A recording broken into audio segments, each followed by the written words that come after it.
Ngayon, itong sinasabi naman ni Executive Secretary Lucas Bersamin na hallucination lang ni dating Pangulong Rodrigo Duterte na ginawang attack dog. Yan Yeah. quote-unquote attack dog ng Malacanang si dating Senator Antonio Trillanes IV. Eh, Kahit noon pa naman wala pa si Marcos, di ba? May man... Ang dami naman sinasabi ni Mr. Trilly. So, yeah. Well, actually, siguro naman, itong si dating Senator, dating Senador Trillanes talaga naman, talagang noon pa naman, Outspoken talaga siya. may mga kumakalat ng ganyan mga klaseng chismis na, Oo. lalo na nung panahon ni dating Pangulong Noynoy Aquino, Oo.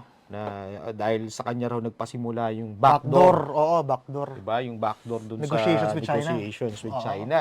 Alleged, ha? Oo, alleged siya lang, na oo. hanggang ngayon hindi pa napapatunayan yan. Tapos ngayon, eto na naman na pino-point out na naman ni dating Pangulong Rodrigo Duterte na parang ganun nga ang ginagawa ngayon, na hawak na naman ng Malacanang or pinakawalan na naman ng Malacanang itong si dating Senator Antonio Trillanes IV. Daw ito alleged. Alleged lang to alleged hindi natin alam to. At saka magtataka what business did Trillanes have there? Hindi naman siya senator. Hindi nga. O resource person, okay. Resource person, na merong. Binuhay na naman niya yung mga alleged connections ng pamilya Duterte sa mga drug dealing sa buong Pilipinas. Tsaka bakit noon sa mga bank accounts. Bakit noon hindi tumayo? Kasi yan, it did not stand. At saka, di ba yung, makita mo yung ibang congressman, sila pa yung pumapalakpak kapag nagsusunin si Duterte. Marami tayong napaanong... Di ba? Di ba, palakpak sila ganun. Oo.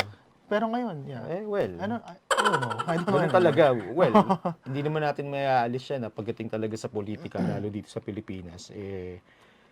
Sad to say, ang bilis magpalit ng quote. Ang bilis ng, anong tawag nila ron? Turncoat. Turncoating. Turncoat politics. Kung